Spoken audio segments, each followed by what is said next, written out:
नमस्कार, स्वागत है आपका यूट्यूब चैनल छत्तीसगढ़ टुडे में। आज हम छत्तीसगढ़ आर्थिक सर्वेक्षण 2020-21 के राज्यीय आय से संबंधित महत्वपूर्ण प्रश्नों को हल करेंगे। तो चलिए शुरू करते हैं। हमारा पहला प्रश्न है, छत्तीसगढ़ राज्य के सकल राज्य घरेलू उत्पाद वर्ष 2020-21 का अग्रिम अनुमान बाजार भाव में स्थिर मूल्य पर कितना है? इसका आंसर है ऑप्शन सी 2,45,45,166 लाख रुपए।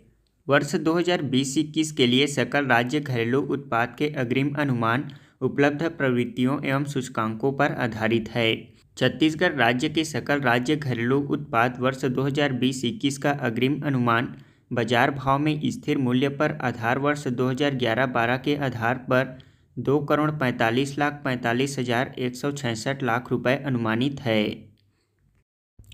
दूसरा प्रश्न है, राज्य के सकल राज्य घरेलू उत्पाद में वर्ष 2020-21 का अग्रिम अनुमान बाजार भाव में स्थिर मूल्य पर क्या प्रभाव पड़ा है? इसका आंसर है ऑप्शन बी -1.77% की ऋणात्मक वृद्धि दर्ज की गई है। राज्य के सकल राज्य घरेलू उत्पाद में वर्ष 2020-21 के अग्रिम अनुमान के तहत बाजार भाव में स्थिर मूल्य पर 2019-20 की तुलना में 1.77% की ऋणात्मक वृद्धि दर्ज की गई है। दूसरा प्रश्न है, राज्य के सकल राज्य घरेलू उत्पाद में वर्ष 2020-21 का अग्रिम अनुमान बाजार भाव में प्रचलित मूल्य पर क्या प्रभाव पड़ा है? इसका आंसर है ऑप्शन डी 1.54% की वृद्धि दर्ज की गई है। छत्तीसगढ़ राज्य के सकल राज्य घरेलू उत्पाद वर्ष 2020-21 का अग्रिम अनुमान बाजार भाव में प्रचलित भाव पर 3,50,26,983 लाख रुपए अनुमानित है, जो कि वर्ष 2019-20 की तुलना में 1.54% की वृद्धि दर्ज की गई है। हमारा अगला प्रश्न है, वर्ष 2020-21 में अखिल भारत में स्थिर भाव 2011-12 के आधार पर सकल घरेलू उत्पाद बाजार मूल्य में क्या प्रभाव पड़ा है? इसका आंसर है ऑप्शन सी ऋणात्मक 7.7% की वृद्धि दर्ज की गई है। वर्ष 2020-21 में अखिल भारत में स्थिर भाव 2011-12 के आधार पर सकल घरेलू उत्पाद बाजार मूल्य में ऋणात्मक 7.7% की वृद्धि दर्ज की गई है, जिसमें कृषि क्षेत्र का 3.4%, उद्योग क्षेत्र में ऋणात्मक 9.6% एवं सेवा क्षेत्र में ऋणात्मक 8.8% की वृद्धि आधार मूल्यों पर अनुमानित है। जबकि छत्तीसगढ़ की बात करें तो 2020-21 में स्थिर भाव पर 1.77% की ऋणात्मक वृद्धि दर्ज की गई है। हमारा अगला प्रश्न है, छत्तीसगढ़ के सकल राज्य घरेलू उत्पाद अग्रिम अनुमान 2020-21 स्थिर भाव में कृषि क्षेत्र के अंतर्गत किस उपक्षेत्र में सर्वाधिक वृद्धि दर्ज की गई है? इसका आंसर है ऑप्शन बी पशुपालन क्षेत्र में।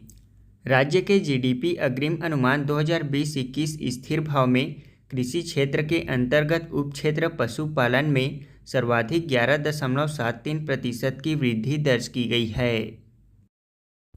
हमारा अगला प्रश्न है, छत्तीसगढ़ के सकल राज्य घरेलू उत्पाद अग्रिम अनुमान 2020-21 स्थिर भाव में सेवा क्षेत्र के अंतर्गत किस उपक्षेत्र में सर्वाधिक वृद्धि दर्ज की गई है? इसका आंसर है ऑप्शन डी अन्य सेवाएं क्षेत्र में। राज्य के जीडीपी स्थिर भाव में सेवा क्षेत्र के अंतर्गत उपक्षेत्र अन्य सेवा में सर्वाधिक 13.17% की वृद्धि दर्ज की गई है। हमारा अगला प्रश्न है, छत्तीसगढ़ सकल राज्य घरेलू उत्पाद अग्रिम अनुमान 2020-21 स्थिर भाव में उद्योग क्षेत्र के अंतर्गत किस उपक्षेत्र में सर्वाधिक वृद्धि दर्ज की गई है? इसका आंसर है ऑप्शन ए निर्माण क्षेत्र में। राज्य के जीडीपी 2020-21 स्थिर भाव में उद्योग क्षेत्र के अंतर्गत निर्माण उपक्षेत्र में सर्वाधिक 0.90% की वृद्धि दर्ज की गई है। हमारा अगला प्रश्न है, छत्तीसगढ़ के सकल राज्य घरेलू उत्पाद अग्रिम अनुमान 2020-21 में प्रचलित कीमत पर कृषि क्षेत्र के अंतर्गत किस उपक्षेत्र में सर्वाधिक वृद्धि दर्ज की गई है? इसका आंसर है ऑप्शन डी पशुपालन क्षेत्र में। राज्य के जीडीपी अग्रिम अनुमान 2020-21 प्रचलित कीमत पर कृषि क्षेत्र के अंतर्गत उप क्षेत्र पशुपालन के क्षेत्र में सर्वाधिक 17.18% की वृद्धि दर्ज की गई है। हमारा अगला प्रश्न है, छत्तीसगढ़ सकल राज्य घरेलू उत्पाद अग्रिम अनुमान 2020-21 प्रचलित भाव में उद्योग क्षेत्र के अंतर्गत किस उप क्षेत्र में सर्वाधिक वृद्धि दर्ज की गई है? इसका आंसर है ऑप्शन बी, विनिर्माण क्षेत्र में। राज्य के जीडीपी 2020-21 प्रचलित भाव में उद्योग क्षेत्र के अंतर्गत विनिर्माण उप क्षेत्र में सर्वाधिक 2.04% की वृद्धि दर्ज की गई है। हमारा अगला प्रश्न है, छत्तीसगढ़ सकल राज्य घरेलू उत्पाद अग्रिम अनुमान 2020-21 प्रचलित भाव में सेवा क्षेत्र के अंतर्गत किस उप क्षेत्र में सर्वाधिक वृद्धि दर्ज की गई है? इसका आंसर है ऑप्शन डी, अन्य सेवाओं में। राज्य के जीडीपी में प्रचलित भाव में सेवा क्षेत्र के अंतर्गत अन्य सेवाओं उप क्षेत्र में सर्वाधिक 15.41% के साथ वृद्धि दर्ज की गई है।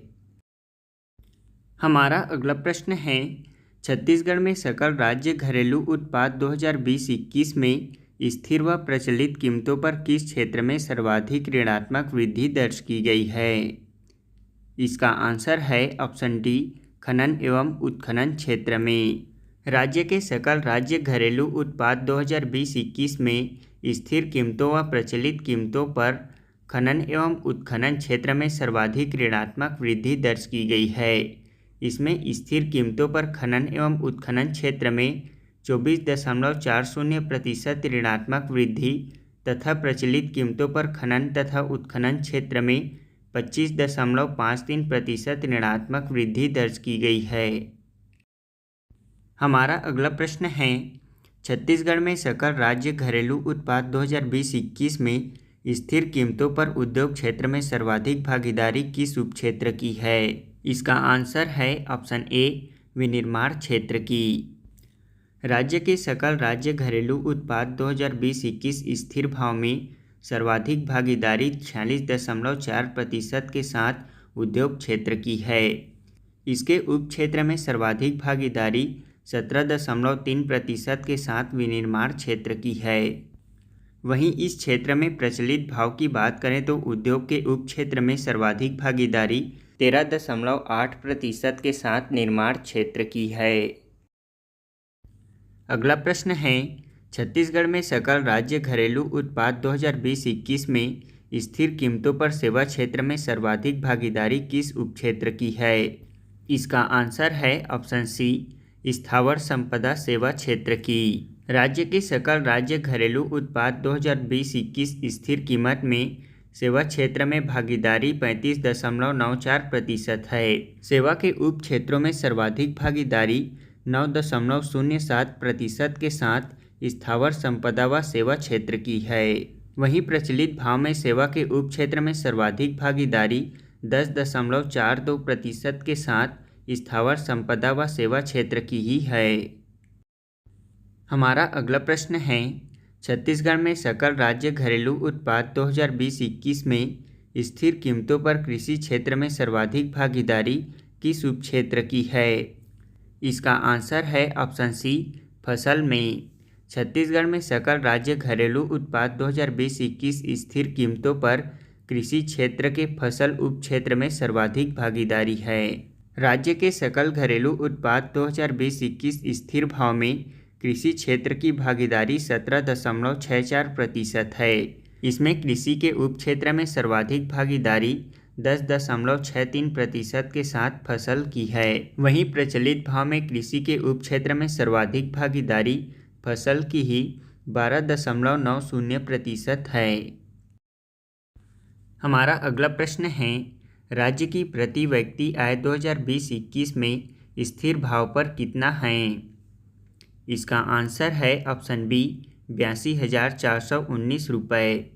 राज्य की प्रति व्यक्ति आय 2020-21 में स्थिर भाव पर 82,419 रुपये है। वहीं राज्य की प्रति व्यक्ति आय 2020-21 में प्रचलित भाव पर 1,04,943 रुपये है।